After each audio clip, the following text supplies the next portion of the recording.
बिस्मिल्लाहिर्रहमानिर्रहीम।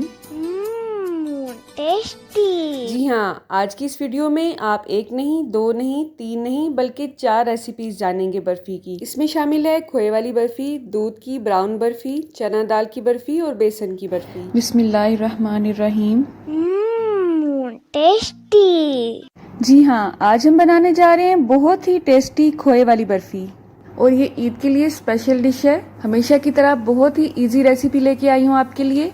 तो चलें अपना टाइम ज़ाया किए बगैर अपनी रेसिपी की तरफ चलते हैं। तो सबसे पहले हम एक पैन में लेंगे 1 पाव खोया। अगर आप इसे घर में रेडी करना चाहते हैं तो आपको इसकी बहुत सारी रेसिपीज नेट पर मिल जाएंगी। चूल्हे की आंच को हमने इंतहाई स्लो रखना है, इतना स्लो रखना है जैसे कि हम चावलों को या दूसरी चीज़ों को दम पर लगाते हैं। अब हम इसमें ऐड करेंगे 1.5 कप चीनी और अगर वज़न की बात की जाए तो ये चीनी भी 1 पाव ही है। इस तरह से 1 पाव खोए से हम आधा किलो बर्फी रेडी करेंगे इंशाल्लाह। ईद के बाद इंशाल्लाह मैं आपसे खोया बनाने की भी बहुत ही इजी रेसिपी शेयर करूंगी, इसलिए आप मेरे साथ रहिएगा। आप चाहें तो पैन में डालने से पहले भी खोए को छोटे छोटे पीसेस में तोड़ सकते हैं। मैं क्योंकि आपको कप की मेजरमेंट बताना चाह रही थी इसलिए मैंने इसे तोड़ा नहीं था। इसलिए अब हम इसे इस तरह से छोटे छोटे पीसेस में तोड़ लेंगे और इसे चीनी में अच्छी तरह से मिक्स करते जाएंगे। आपका टाइम ज़ाया ना हो इसलिए वीडियो को थोड़ा सा शॉर्ट करके मैं आपको दिखाती हूँ कि ये किस तरह से मुसलसल चम्मच हिलाने के बाद स्टेप बाय स्टेप हमारे सामने आता है। पहले ये इस तरह से मुकम्मल गीला हो जाएगा, चीनी ने बिल्कुल अपने आप को मिक्स करना शुरू कर दिया है खोए में। मज़ीद 5 से 7 मिनट गुजरने के बाद इस तरह से ये लिक्विड होना शुरू हो जाएगा। अगर मैं आपको फोकस करके दिखा सकूं तो ये आप देख सकते हैं कि इसमें चीनी का दाना अभी अच्छी तरह से मेल्ट नहीं हुआ है। चूल्हे की आंच को हम स्लो पर ही रखेंगे और 5 से 7 मिनट मुसलसल चम्मच हिलाने के बाद आप देख सकते हैं चीनी ने अपना पानी छोड़ दिया है और ये इस तरह से रनिंग कंडीशन में हमारे सामने आया है। 7 से 8 मिनट इसे हम मज़ीद स्लो आंच पर पकाएंगे। इस दौरान ये खोया और चीनी आपस में बिल्कुल यकजा हो चुके हैं और स्लो आंच पर पकते पकते ही इनमें 2 से 3 उबाल आ चुके हैं। अब हम चूल्हे की आंच को बंद कर देंगे और आप हैरान हो रहे होंगे कि इतना लिक्विड फॉर्म में जो हमारे पास अमेज़ा है ये बर्फी की शक्ल में कैसे आएगा। तो आप बिल्कुल भी परेशान मत हो, जो भी होगा अभी आपके सामने ही होगा। आप देख सकते हैं फ्लेम को हम ऑफ कर चुके हैं, लेकिन आपने चम्मच हिलाना छोड़ना नहीं है। अब क्या करें, हलवाई वाली डिश बना रहे हैं तो हलवाई वाला काम तो करना ही पड़ेगा ना। असल में हम इसे मुसलसल चम्मच हिलाते हुए ठंडा करेंगे और जूं-जूं ये ठंडा होता जाएगा वैसे वैसे ही ये गाढ़ा भी होता जाएगा। अगर हम इसमें इस तरह से चम्मच हिलाते हिलाते इसे ठंडा नहीं करेंगे तो हमारी बर्फी स्मूथ और सॉफ्ट नहीं बनेगी, बल्कि वो सख्त हो जाएगी या फिर उसमें गुठलियाँ बन जाएंगी। और इसे हवा में भी ठंडा नहीं करना है आपने, बल्कि इस तरह से चम्मच के साथ फैला फैला कर इसको आपने ठंडा करना है। लेकिन इसे मुकम्मल तौर पर ठंडा नहीं करना है, वरना इसको शेप देना हमारे लिए मसला बन जाएगा। आप देख सकते हैं ये काफ़ी हद तक गाढ़ा हो चुका है। इस सारे प्रोसेस में हमें तकरीबन 25 से 30 मिनट लगे हैं, क्योंकि चूल्हे की आंच को हमने मुसलसल स्लो रखा था और उसके बाद चूल्हे की आंच को बंद करने के बाद भी हमने इसे पंखे में नहीं बल्कि इसी तरह से फैला फैला के ठंडा किया है। अब ये बिल्कुल परफेक्ट कंसिस्टेंसी में हमारे सामने आ चुका है। अब इस अमेज़े को आप मामूली सा टच करके देखें, अगर ये आपसे आराम से टच हो रहा है और आपको बहुत ज़्यादा गर्म फील नहीं हो रहा है तो इसे हम दूसरे बर्तन में शिफ्ट कर लेंगे। इसमें से आधा अमेज़ा हम एक बाउल में डालेंगे और उसमें बाद में हम चॉकलेट पाउडर मिक्स करेंगे और बाकी आधे अमेज़े को भी हम किसी प्लेट में या किसी बाउल में शिफ्ट कर लेंगे। इसके अलावा हमें चाहिए होगा कोको पाउडर, और कोको पाउडर हमेशा अच्छी कंपनी का लिया करें, वरना इतनी मेहनत के बाद भी आपको ये अच्छा रिजल्ट नहीं देगा। 2 से 3 खाने के चम्मच मैं यहाँ पर चॉकलेट पाउडर ले रही हूँ, लेकिन ये मेजरिंग स्पून्स नहीं है। अगर आप मेजरिंग स्पून्स ले रहे हैं तो 2 से ज़्यादा मत डालें, वरना ये अमेज़ा बहुत ज़्यादा हार्ड हो जाएगा और इसमें क्रैक्स पड़ जाएंगे और ये अच्छी शेप नहीं देगा बर्फी में। आप देख सकते हैं ये अमेज़ा मुकम्मल तौर पर ठंडा नहीं है, लेकिन इतना ही गर्म है कि मैं इसे आराम से हैंडल कर सकती हूँ। कोको पाउडर को अच्छी तरह से हम मिक्स कर लेंगे इस अमेज़े में। आप देख सकते हैं ये काफ़ी स्टिकी है, लेकिन हम इसे ऐसे ही हैंडल करेंगे। आप किसी भी बोर्ड पर या शेल्फ पर मामूली सा ऑयल लगा लें ताकि ये इस पर चिपकने ना पाए, और ऑयल को अच्छी तरह से फैलाने के बाद ये अमेज़ा इसके ऊपर शिफ्ट कर दें और इस तरह से इसकी शेप बनाते जाएं। जो सादा अमेज़ा है उसे भी इस तरह से हाथ में लेके थोड़ी देर के लिए गूंदेंगे और उसे भी बिल्कुल वैसे ही जैसे हमने चॉकलेट के अमेज़े को शेप दी है, इसे भी वैसे ही शेप दे देंगे। अपने हाथों को थोड़ा सा ऑयली ही रखेंगे ताकि ये अमेज़ा चिपकने ना पाए। अपनी बर्फ़ी की डो को किसी शेल्फ पे या किसी खुली जगह पर शिफ्ट कर लें, वहाँ इसे हैंडल करना ज़्यादा इजी होगा आपके लिए। चॉकलेट की डो को भी हमने रोल कर लिया है। इसी तरह से जो सिंपल डो है उसे भी हम रोल करेंगे, लेकिन इसे हम ज़्यादा पतला रखेंगे चॉकलेट की डो की निस्बत। वैसे तो आप इसे अपनी मर्जी से कोई भी शेप दे सकते हैं, लेकिन मैं यहाँ पर आपको चंद आइडियाज़ दूंगी। अगर ये आपको इजी फील हो तो आप इन्हें अप्लाई कर सकते हैं, वरना आप इन्हें अपनी मर्जी से भी शेप दे सकते हैं। सिंपल रोल को भी हम चॉकलेट के रोल के साथ इस तरह से रख लेंगे और हल्का हल्का सा प्रेस करते हुए उन्हें आपस में जोड़ देंगे और इनको भी गोल शेप देने के लिए हल्के हाथों से इस तरह से हल्का हल्का सा प्रेस करेंगे। आप चाहें तो इस वक्त भी इसकी कटिंग कर सकती हैं, ये बहुत ही खूबसूरत लगेगा। लेकिन अगर आपने इसको ज्यादा डिजाइन देना है तो एक साइड से इसको रोक लें और दूसरी साइड से इस तरह सा हल्के हाथ से इसको प्रेस करते हुए रोल करते जाएं। फर्स्ट टाइम अगर आप इसे ट्राई करें तो हो सकता है ये मामूली से दरमियान से टूट भी जाए, तो इसमें ऐसी परेशानी की कोई बात नहीं है। उसको हल्का हल्का सा प्रेस करते हुए जोड़ते जाएं और रोल करते जाएं। उसके बाद जिस साइज के भी पीसेज आपको अच्छे लगते हैं उन्हें काटते जाएं और प्लेट में अलग करते जाएं। ये तो हमने रेडी किए हैं चॉकलेट और सिंपल बर्फी के रोल। अब बर्फी को लेयर शेप में लाने के लिए इस तरह से हम डो को फ्लैट कर लेंगे, बिल्कुल उसी साइज और शेप में जो सिंपल डो है हमारे पास उसे भी शेप में लाएंगे। चॉकलेट वाली डो को भी सिंपल डो के ऊपर रखेंगे और हल्का सा प्रेस करेंगे। बिल्कुल उसी तरह सिंपल डो की एक और लेयर बनाएंगे और उसे भी चॉकलेट के ऊपर रख देंगे और हल्के हाथों से मामूली सा प्रेस करेंगे। देख सकते हैं इसकी लेयर्स बनती जा रही हैं। ये मैंने 3 लेयर्स बनाई हैं। आप जितनी लेयर्स में बनाना चाहते हैं उतनी लेयर्स इसको देते जाएं। अब आप चाहें तो कुकी कटर की मदद से इनको काटते जाएं और शेप देते जाएं अपनी पसंद से, वरना अगर ये कटर आपके पास अवेलेबल नहीं है तो आप इनको सिंपल नाइफ की मदद से भी काट सकते हैं। आप देख सकते हैं अल्हम्दुलिल्लाह ये कितनी अच्छी शेप में आ रहे हैं हमारे पास। अगर आपको मेरी रेसिपीज ईजी लगें तो उसे दूसरों से ज़रूर शेयर किया करें। इजी रेसिपीज से दूसरों की लाइफ को इजी करेंगे तो वो भी आपको दुआओं में याद रखेंगे। कटिंग करने के बाद जो साइड से अमेज़ा बचा है उसे भी हम ज़ाया तो नहीं करेंगे। इस तरह से उसको फोल्ड करते हुए शेप लेते आएं और इनकी कटिंग करते जाएं। अब लॉकडाउन के दिनों में अगर बर्फी खाने का दिल करे तो उसे घर में ही रेडी करें और इस तरह से उसे बनाएं।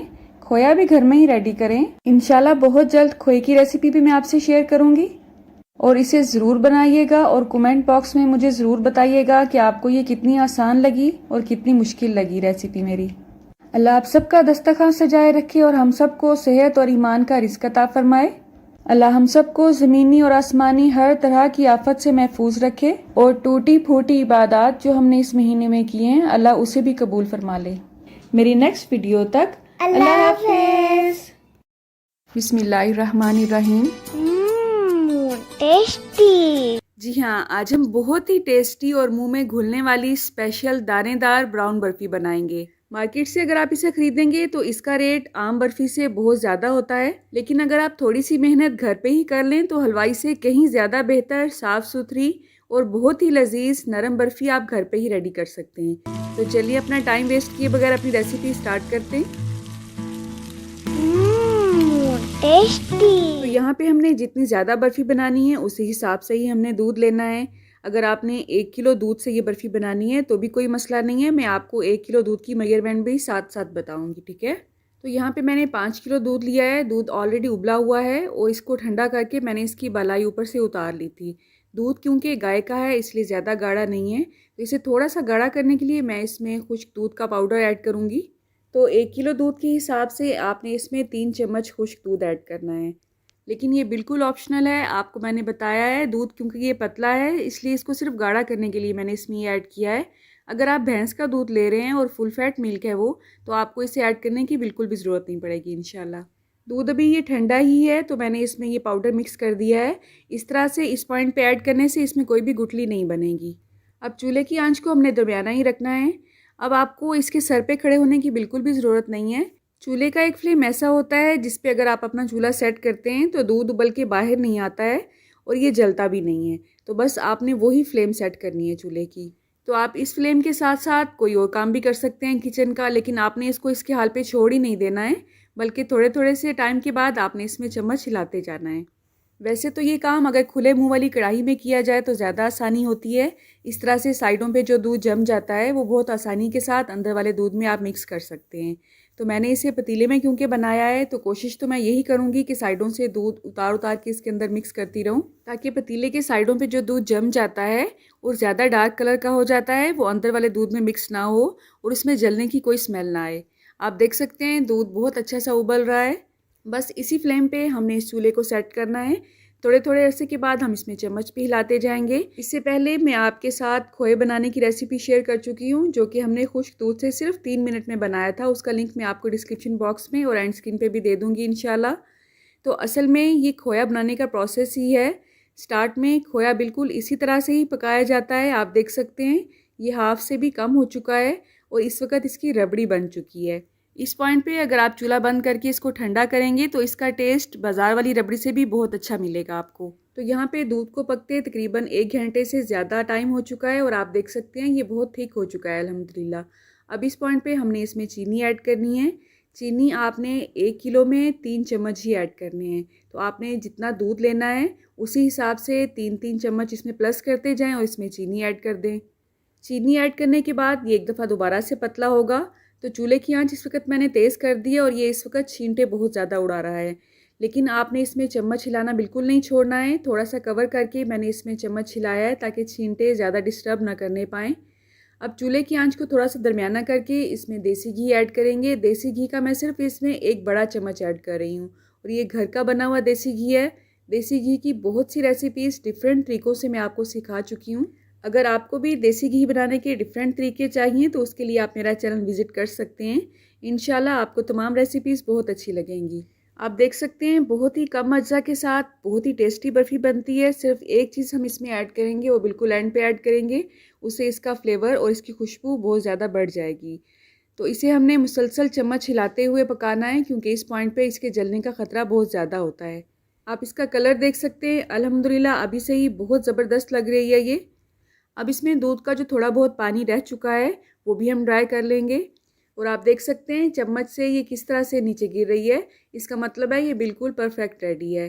तो घी ऐड करने के बाद सिर्फ 5 से 7 मिनट ही हम इसे भूनेंगे दरमियानी आंच पे। घी ऐड करने की वजह से इसमें बहुत अच्छी सी खुशबू भी उठने लगेगी और इसमें एक बहुत अच्छी सी शाइन भी आएगी। अब ये बिल्कुल परफेक्ट कंसिस्टेंसी में आ चुकी है।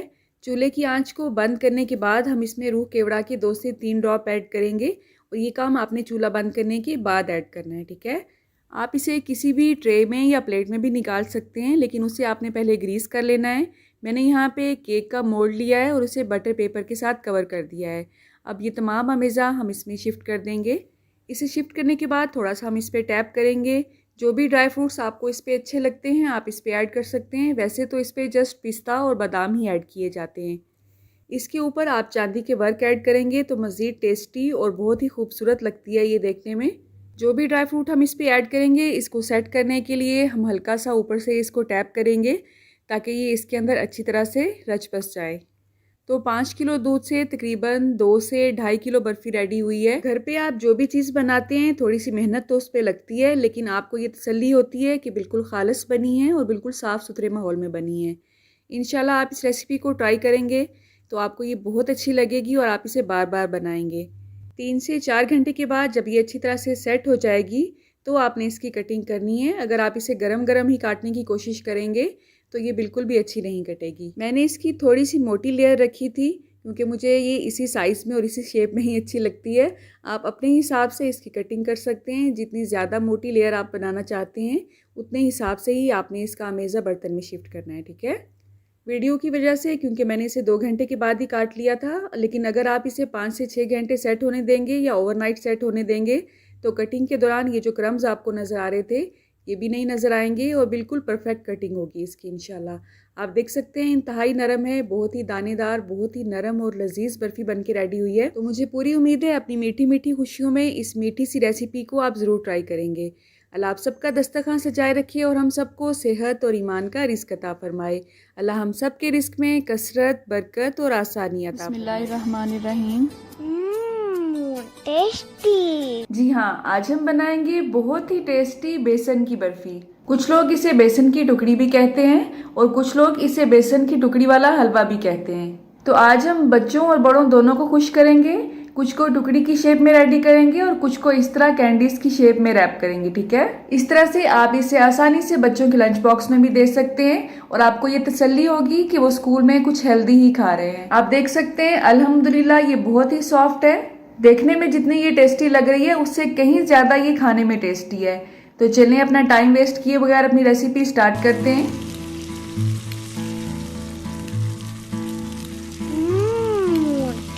तो यहाँ पे मैंने आधा किलो बादाम लिए हैं। आप चाहें तो इसकी क्वांटिटी को बढ़ा सकते हैं। सौंफ इसमें मैंने 1 पाव लिया है। आप चाहें तो इसे स्किप भी कर सकते हैं, आप चाहें तो इसकी क्वांटिटी को बढ़ा भी सकते हैं। सौंफ को मैंने तवे पे हल्का सा ड्राई रोस्ट किया है और उसके बाद मोटा मोटा सा उसे ग्राइंड कर लिया है। एक खुश्क नारियल को हमने पीसीस करके मोटा मोटा सा ग्राइंड कर लेना है। आप चाहें तो चक्की पे भी उसे पिसवा सकते हैं। तो आपने यहाँ पे नारियल का बरादा नहीं लेना है, पूरे नारियल को ही ग्राइंड करके इसमें ऐड करना है, ये ज्यादा हेल्दी होता है। तो बादाम, नारियल, खोपरा सब चीजों को हमने दरदरा सा ग्राइंड करके इसमें ऐड करना है। 20 से 25 दाने इलायची के थे, उसका इस तरह से हमने छिलका रिमूव करके सिर्फ सीड लेने हैं और उसे भी ग्राइंड कर लेंगे। इलायची ना सिर्फ हेल्दी होती है बल्कि इसकी खुशबू भी इसमें बहुत ही अच्छी लगती है। तो ये जो मोटे पीसेस रह गए हैं बादाम के, इसे हम अलग करके दोबारा ग्राइंड कर लेंगे। अब इन तमाम मेवाजात को हम अच्छी तरह से मिक्स कर लेंगे। आप देख सकते हैं ये मोटे मोटे से हमने ग्राइंड किए, इनका पाउडर नहीं बनाया है। आप चाहें तो इसमें अखरोट, पिस्ता, काजू भी ऐड कर सकते हैं। इलायची अपनी पसंद के हिसाब से अपने लेनी है, कम या ज्यादा, या इसे स्किप भी कर सकते हैं। इसे मैंने अच्छी तरह से वॉश कर लिया है, इसे हम बाद में इसमें ऐड करेंगे। इसे आपने भिगोना नहीं है, पंखे के नीचे ड्राई कर लेना है। तो इतना ज्यादा देसी घी देख के आपने परेशान नहीं होना है, क्योंकि हम बर्फी ज्यादा क्वांटिटी में बना रहे हैं तो ज्यादा क्वांटिटी में ही इसमें घी ऐड किया है। 2 किलो देसी घी में हमने 2 किलो बेसन ऐड किया है। और ये आपने बेसन आम दुकानों वाला नहीं लेना है, बल्कि आपने चने की दाल लेके उसे चक्की से पिसवा लेना है। इससे इसका रिजल्ट बहुत ही अच्छा आता है। आज की वीडियो आपको मेरी पहली वीडियो से थोड़ी सी अलग लग रही होगी। जी बिल्कुल ऐसा ही है, क्योंकि ये आज अम्मी के हाथ की रेसिपी मैं आपसे शेयर कर रही हूँ। तो मेरे लिए तो ये बहुत ही कीमती रेसिपी है। आपने एक दफा इसे जरूर ट्राई करना है, इंशाल्लाह इसका रिजल्ट आपको अच्छा लगेगा। तो हर सर्दी में आप इसे बनाएंगे। आपने परेशान नहीं होना है। जो चीज भी मैं इसमें ऐड करूंगी आपको उसकी क्वांटिटी साथ साथ बताऊंगी। अगर आपने इसे कम क्वांटिटी में बनाना है तो उस हिसाब से आप इसकी क्वांटिटी को हाफ करते जाएं, ठीक है। तो यहाँ पे 10 से 12 मिनट दरमियानी आंच पे हमने इसे अच्छी तरह से भूनना है। साथ ही साथ दूसरे चूल्हे पे हम शीरे की तैयारी भी करेंगे, लेकिन चूल्हा भी मैंने ऑन नहीं किया है। यहाँ पे 2 किलो चीनी ही इसमें ऐड करेंगे। 2 किलो बेसन, 2 किलो देसी घी और 2 किलो ही चीनी। मेवे आप अपनी पसंद से कम या ज्यादा कर सकते हैं, ठीक है। तो चने की दाल वाले बेसन में आपने चम्मच मुसलसल हिलाते रहना है, ऐसा ना हो ये नीचे से जलना शुरू हो जाए। आप देख सकते हैं साथ ही साथ अम्मी काउंटर भी साफ करती जा रही हैं। यही वो छोटी छोटी सी चीजें हैं जो हम अपनी माओ से सीखते हैं और हमारे बुढ़ापे तक ये हमें फायदा देती हैं, राइट। जिस बर्तन में हमने बर्फी को निकालना है रेडी होने के बाद, उसे हम पहले ही ग्रीस कर लेंगे देसी घी के साथ। तो दरमियानी आंच पे 10 से 12 मिनट बेसन को भूनने के बाद तमाम मेवाजात हम इसमें ऐड कर देंगे। हमें ये कैसे पता चलेगा कि ये बहुत अच्छी तरह से भून चुका है? तो उसकी एक निशानी तो ये है कि इसमें बहुत अच्छी सी बेसन की खुशबू उठने लगती है। नंबर 2, इसका हल्का सा कलर भी चेंज हो जाता है। आपने इसे ओवर कुक भी नहीं करना है, वरना ये जलने की बू देने लगेगा। तो ये सारा काम बहुत एहतियात से, बहुत प्यार से मिलजुल के आपने करना है, तो इसका रिजल्ट भी बहुत अच्छा आएगा इंशाल्लाह। अब इन तमाम मेवाजात को हमने बेसन में अच्छी तरह से मिक्स करना है। आपको इसमें जो भी गुठली नजर आएगी उसे भी साथ साथ रिमूव करते जाना है। और जब तक हमारा शीरा रेडी होगा इसमें आपने मुसलसल चम्मच हिलाते जाना है। इस तरह ये थोड़ा सा गाढ़ा होना शुरू हो जाएगा। तो बेसिकली अगर आपने ये रेसिपी बनानी है तो ये एक बंदे का काम बिल्कुल भी नहीं है। यहाँ पे तकरीबन 2 से 3 लोग मिलके अगर ये बनाएं तो बहुत आसानी से ये बर्फी रेडी हो जाती है, पता भी नहीं चलता है। तो यहाँ पे हम अपना शीरा रेडी करेंगे। अब इसमें 2 गिलास अम्मी ने पानी ऐड कर दिया है। तो 2 किलो चीनी में 2 गिलास पानी आपने ऐड करने हैं। चूल्हे की आंच को आपने दरमियाना ही रखना है। यहाँ पे वीडियो की स्पीड मैंने थोड़ी सी बढ़ाई है। अगर आप मेरे पुराने व्यूअर हैं तो आपको पता होगा कि बिला वजह मैं अपनी वीडियो को कभी भी लंबा नहीं करती हूँ। तो इसी खुशी में वीडियो को अभी से लाइक कर दें और वीडियो कंप्लीट देखने के बाद आपने इसे शेयर जरूर करना है, ठीक है। शीरा हमने बिल्कुल इसका वैसे ही रेडी करना है जैसे हम जर्दे वगैरह के लिए रेडी करते हैं, एक तार वाला। अगर हम शीरे को ज्यादा पका लेते हैं या ओवर कुक करते हैं तो चीनी इसमें दोबारा से जमना शुरू हो जाती है। तो इस पॉइंट पे भी आपने बहुत एहतियात से काम लेना है। अगर आपका शीरा खराब हो गया तो समझिए पूरी रेसिपी ही खराब हो गई। खराब आप इस सेंस में कहेंगे कि फिर ये टुकड़ी की शक्ल में नहीं आएगा बल्कि पंजीरी की शक्ल में आ जाएगा। तो यहाँ पे शीरा हमारा रेडी हो चुका है अल्हम्दुलिल्लाह। अब इसे हम निहायत एहतियात के साथ अपने बाकी वाले अमेज़े में ऐड करेंगे। तो मेवे और बेसन वाला पतीला अब अम्मी ने नीचे फर्श पे रख लिया है क्योंकि उन्हें इस तरह से ज़्यादा आसानी फील हो रही थी। अब शीरा मिक्स करने के बाद बाकी काम इसकी मिक्सिंग का है। इसमें चम्मच मुसलसल हिलाते रहना है आपने, क्योंकि अब हमारा मकसद इसमें सिर्फ मिक्सिंग नहीं है बल्कि इसको ठंडा करना भी है। तो जैसे जैसे हम इसे मिक्स करते जाएंगे ये ठंडा होता जाएगा और साथ ही साथ ये गाढ़ा भी होता जाएगा। मिक्स करने के दौरान ही चम्मच आपको थोड़ा सा भारी फील होगा, तो इसका मतलब यही है कि अमेज़ा गाढ़ा होना शुरू हो चुका है और ठंडा होना शुरू हो चुका है। अब ये मिक्सिंग वाला जो काम है ये थोड़ा सा मेहनत तलब है, तो आपने एक बंदे के जिम्मे ही ये काम नहीं लगाना है बल्कि घर के बाकी मेंबर्स को भी थोड़ी थोड़ी सी बारी देनी है। लेकिन ये बारी देने वाली नौबत सिर्फ उसी सूरत में आपको पेश आएगी जब आप इसे इसी क्वांटिटी में बनाएंगे। अगर आप इसे आधा किलो में या उससे भी कम क्वांटिटी में बनाते हैं तो बहुत आसानी से ये झटपट रेडी हो जाएगा इंशाल्लाह। अच्छा, डिलीवरी के बाद जो हलवा बनाया जाता है लेडीज के लिए, उसके लिए ये बेस्ट रेसिपी है। आप इसमें थोड़ी सी कमर कस ऐड कर लें, लेकिन अगर आप इसे रूटीन में ही बना रहे हैं और घर में मर्द हजरात ने भी इसे खाना है तो फिर आपने इसमें कमर कस ऐड नहीं करनी है, ठीक है। ये वो बर्फी है जो हम बचपन से ही खाते आ रहे हैं। मुझे याद है जब हम छोटे छोटे थे तो अम्मी सर्दियों में इसे बना के बड़ी सी स्टील की बाल्टी में इसे अलमारी में रखा करती थी और माशाल्लाह हम सब बहन भाई वो बाल्टी एक हफ्ते में ही खत्म कर देते थे। आप देख सकते हैं मुसलसल चम्मच हमने इसमें हिलाया है और अल्हम्दुलिल्लाह अब यह अमेज़ा बहुत ही गाढ़ा हो चुका है। अब इस अमेज़े को निकालने के लिए और टुकड़ी की और बर्फी की शेप में लाने के लिए आपने प्लास्टिक का बर्तन यूज़ नहीं करना है।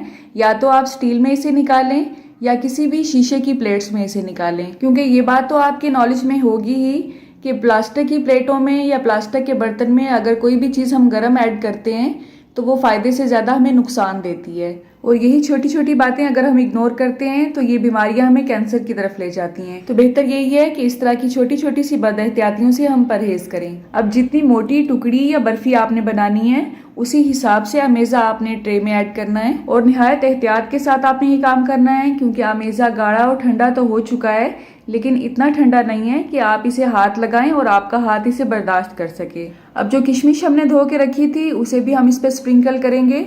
इसकी कटिंग के लिए आपने थोड़ा सा इसे टाइम देना है, इतना टाइम देना है कि ये अपनी शेप में आ सके और थोड़ा सा सेटल हो जाए, ठीक है। इसमें पहले हमने किशमिश इसलिए ऐड नहीं किया है कि जब हम इसकी कटिंग करते हैं बेसन की तो किशमिश की वजह से उसकी जो शेप है वो अच्छी तरह से नहीं बनती है और वो टेढ़ी मेढ़ी सी कटती हैं, वरना और कोई रीज़न नहीं है इसमें पहले किशमिश ना ऐड करने की। तो आप इसमें चाहें तो ऊपर से इस पे पिस्ते, बादाम, काजू या कुछ भी ऐड कर सकते हैं अपनी पसंद के हिसाब से, अपनी रिक्वायरमेंट के हिसाब से। तो इसको शेप में काटने के लिए आपने इसको थोड़ा सा सेटल होने देना है, मुकम्मल ठंडा नहीं करना है वरना कटिंग में फिर भी मसला होगा। तो ऐसा आपने ठंडा करना है कि हाथ लगाएं तो बर्दाश्त हो सके, ठीक है। और इसे अगर आपने कैंडीज की शेप में लाना है बच्चों को देने के लिए तो भी आपने इसे मुकम्मल ठंडा नहीं करना है, इतना ही ठंडा करेंगे कि ये हाथ को बर्दाश्त हो सके लेकिन हल्का सा गर्म हो। तो मैं इसे बिल्कुल ऐसे ही शेप में ला रही हूँ जैसे कि ये एक लेयर के साइज की होती हैं और उसी शेप में होती हैं, थोड़ी सी मोटी और थोड़ी सी लंबी शेप में। आप अपनी पसंद से इसे गोल भी बना सकते हैं। बच्चों के लिए तो खास तौर पे ये बहुत हेल्दी है क्योंकि इसमें सौंफ है जो कि उनकी नज़र के लिए बहुत अच्छे हैं, इसमें बादाम है जो उनके दिमाग के लिए बहुत अच्छे हैं। तो इसमें हर वो चीज़ ऐड की हुई है जो बच्चों के लिए भी बहुत ही हेल्दी है। नाश्ते में अगर कुछ भी खाने का दिल नहीं कर रहा है तो चाय के साथ आप इसकी एक टुकड़ी ले लें, आपका मुकम्मल नाश्ता हो जाएगा। शाम की चाय के साथ भी आप इसे सर्व कर सकते हैं। और अचानक घर में कोई मेहमान अक्सर आ जाते हैं तो घर में कुछ भी नहीं मिलता है खाने को, अगर आप इसे बना के ज़्यादा क्वांटिटी में भी रख लेते हैं तो ये 6 से 7 माह तक बिल्कुल भी ख़राब नहीं होता है और आपको इसे फ्रिज में रखने की भी ज़रूरत नहीं पड़ती है। तो इसे रैप करने के लिए मैंने बटर पेपर का इस्तेमाल किया है। जितने साइज़ की आपकी कैंडी है उसी हिसाब से आपने इसकी कटिंग करनी है और कैंडी की तरह ही इसे रोल कर लेना है। और ये कोई भी मुश्किल काम नहीं है, बच्चे भी इसे कर सकते हैं। तो मैंने बच्चों और बड़ों सबको ही अपने साथ मिलाया और बहुत शौक से सबने ये काम किया। जब हम इसकी कटिंग के लिए इस पे कट्स लगा लेंगे तो आपने इसे फ़ौरन ही नहीं निकाल लेना है वहाँ से, बल्कि आपने इसे मुकम्मल तौर पे ठंडा होने देना है वरना ये टूटना शुरू हो जाती है। तो आपने इसकी तिरछी टुकड़ी काटनी है या चौरस टुकड़ी काटनी है ये आप पे डिपेंड करता है। आपने जिस चीज़ में भी इसे स्टोर करना है कोशिश करनी है उसमें बिल्कुल भी पानी का छींटा ना हो, गीले हाथों से इसे नहीं निकालना है। इसे एहतियात के साथ अगर आप एयर टाइट जार में रखेंगे तो 5 से 6 माह तक ही बिल्कुल शेल्फ पे ही ठीक रहती है। मुझे यकीन है आपकी रेसिपी भी बिल्कुल इसी तरह से परफेक्ट बनेगी जब आप इसे ट्राई करेंगे। अल्लाह आप सबका दस्तरखान सजाए रखे और हम सबको सेहत और ईमान का रिज़्क अता फरमाए। अल्लाह हम सब के रिस्क में कसरत से ज़्यादा बरकत और आसानी अता फरमाए। बिस्मिल्लाहिर्रहमानिर्रहीम। टेस्टी। जी हाँ, आज हम बहुत ही टेस्टी चना दाल की बर्फी बनाएंगे और इसमें हम कुछ ऐसे अज्जा शामिल करेंगे जो नज़र और दिमाग की कमजोरी के लिए बहुत ही फायदेमंद है। इसमें ना तो हम चने की दाल को दूध में भिगोएंगे और ना ही पानी या दूध में पकाएंगे। इसमें कोई भी आर्टिफिशियल कलर ऐड नहीं करेंगे, लेकिन आप देखेंगे बहुत ही लजीज और बहुत ही सॉफ्ट चना दाल की बर्फी या इसका टुकड़ी हलवा रेडी होगा। तो चलिए रेसिपी स्टार्ट करते हैं। टेस्टी। तो सबसे पहले यहाँ पे हम 1 कटोरी सौंफ को ड्राई रोस्ट करेंगे। सौंफ नज़र की कमजोरी के लिए बहुत ही फायदेमंद है। अगर आपको सौंफ का टेस्ट अच्छा नहीं लगता है तो आप इस रेसिपी में इसे स्किप भी कर सकते हैं। उसकी जगह पे आप नारियल ले सकते हैं, नारियल का बरादा। दरमियानी आंच पे इसे ड्राई रोस्ट करने के बाद आपने इसे प्लेट में निकाल लेना है। उसके बाद हम इतनी ही क्वांटिटी में बादाम लेंगे। बादाम को भी हल्का सा हमने ड्राई रोस्ट करना है, बस इतना कि हल्का सा इस पर कलर आ जाए। उसके बाद इसे भी प्लेट में निकाल लेंगे और इन दोनों अज्जा को ठंडा करने के बाद आपने ग्राइंड कर लेना है, ठीक है। अब यहाँ पे आधा किलो देसी घी लिया है मैंने। देसी घी की बहुत सी रेसिपीज मैंने आपसे शेयर की हुई हैं, उसके लिए आप मेरा चैनल सर्च कर सकते हैं। भलाई से डायरेक्ट ही आप कैसे देसी घी निकाल सकते हैं, उसकी रेसिपी आप लोगों ने बहुत ही पसंद की थी, तो पॉपुलर वीडियो में आपको वो सबसे ऊपर नजर आएगी। अब जैसे ही देसी घी गर्म होगा हम इसमें चना दाल ऐड करेंगे और चना दाल यहाँ पे मैंने ग्राइंड की है। आपने इसको बिल्कुल बेसन फॉर्म में नहीं लेना है, इतना ग्राइंड करना है कि आपको ये दरदरा सा फील हो, ठीक है। असल में मिसाले पीसने वाली जो चक्की होती है मैंने वहाँ से इसे पिसवाया है और आपने उसको कहना है कि इसको आपने बेसन फॉर्म में नहीं पीसना है, बल्कि थोड़ा सा मोटा मोटा पीसना है। लेकिन अगर आपकी मशीन बहुत अच्छा काम करती है तो यही काम आप घर पे भी कर सकते हैं। असल में बेसन भी चना दाल से ही बनता है, लेकिन वो बिल्कुल पाउडर फॉर्म में होता है। तो जब आपने ये दाल पिसवानी है या पीसनी है तो जब आप इसे हाथ लगाएं तो आपको ये थोड़ी सी खुरदरी फील होनी चाहिए। इसमें चना दाल आपको मोटी मोटी सी नज़र बिल्कुल भी नहीं आनी चाहिए, ठीक है। मेरा ख्याल है आपको मेरी बात समझ आ ही गई होगी। तो आप देख सकते हैं इसका कलर भी चेंज हो रहा है। इसकी भुनाई जब होती है तो इसकी बहुत अच्छी सी खुशबू आती है। आप देख सकते हैं इसमें बहुत छोटे छोटे से अच्छे से बबल्स और झाग बन रही है। इसका मतलब है इसकी भुनाई कंप्लीट हो चुकी है। इसका कलर भी चेंज हो जाएगा, इसमें से हल्की हल्की सी खुशबू भी उठने लगेगी और इस तरह से इसकी झाग बनने लगेगी। इवन कि आप इसमें मुसलसल चम्मच हिलाते रहें तो ये झाग ख़त्म नहीं होगी। इसका मतलब है इसकी भुनाई कंप्लीट हो चुकी है। अब चूल्हे की आंच को इंतहाई स्लो करने के बाद भुने और ग्राइंड किए हुए सौंफ ऐड करेंगे। इसको आपने अच्छी तरह से मिक्स करना है यहाँ तक कि इसकी कोई गुठली बाकी ना रहे। इसके बाद इसमें बादाम ऐड करेंगे। इसको भी हमने अच्छी तरह से ग्राइंड कर लिया, लेकिन थोड़ा सा आपने इसको मोटा मोटा सा ही कूटना है। अब इसमें मैंने इलायची पाउडर भी ऐड कर दिया है 1/4 चम्मच के हिसाब से। चूल्हे की आंच इस वक्त इंतहाई स्लो है। जैसे ही ये तमाम अज्जा मिक्स होंगे चूल्हे की आंच को हम बंद कर देंगे। अब या तो इसे दूसरे चूल्हे पे शिफ्ट कर दें या चूल्हे से उतार के चूल्हे के साथ ही रखिए। अब हम शीरे की तैयारी करेंगे। यहाँ पे आपने उतनी ही चीनी लेनी है जितना आपने बेसन और घी लिया है, यानी कि आधा किलो। तो आधा किलो चीनी में सिर्फ आधा कप पानी ही ऐड करेंगे। अब दरमियानी आंच पे इसे इतना पकाएंगे कि एक तार वाला शीरा रेडी हो जाए। इस दौरान आपने इसमें मुसलसल चम्मच हिलाते रहना है।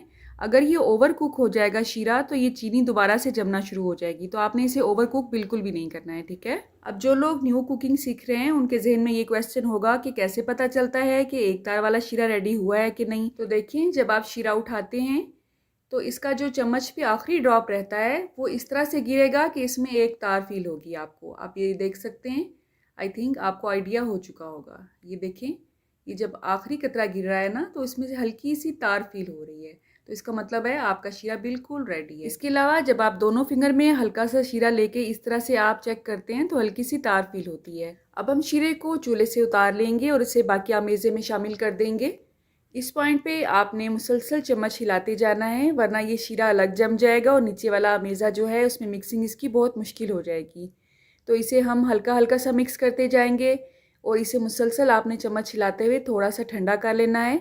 जैसे जैसे आप इसमें चम्मच हिलाते जाएंगे ये आमेज़ा मज़ीद गाढ़ा होता जाएगा। इसी दौरान आपने जिस भी चीज़ में, ट्रे में या किसी भी मोल्ड में इसे निकालना है उसे ग्रीस कर लेना है। बल्कि इस रेसिपी को स्टार्ट करने से पहले ही आपने सांचों को ग्रीस करके ही रखना है, ठीक है। आप देख सकते हैं अब हलवे ने या बर्फ़ी के अमेज़े ने पतीले के साइडों को छोड़ दिया है। इसका मतलब है ये बिल्कुल रेडी है सांचे में निकलने के लिए। सांचे हमने ऑलरेडी ग्रीस करके रखे हुए हैं। अब आपने जितनी थिक या मोटी बर्फ़ी बनानी है उसी हिसाब से सांचे में आमेज़ा आपने डालना है। हल्का सा इसे टैप करेंगे ताकि इसका लेवल बराबर हो जाए। इसके ऊपर मैं अखरोट ऐड करूंगी। आप अपनी मर्जी से कोई भी नट्स इस पे ऐड कर सकते हैं। सिर्फ ऊपर ही नहीं बल्कि इसके अंदर भी आप जो भी ड्राई फ्रूट्स ऐड करना चाहते हैं वो ऐड कर सकते हैं। इसमें ऐसा कोई इशू नहीं है। सिर्फ बादाम और सौंफ मैंने इसमें ऐड किए हैं, जो कि नज़र की कमज़ोरी के लिए और दिमाग की कमज़ोरी के लिए बहुत ही फ़ायदेमंद होते हैं। आप अपनी मर्ज़ी से कोई भी ड्राई फ्रूट्स इसमें ऐड कर सकते हैं।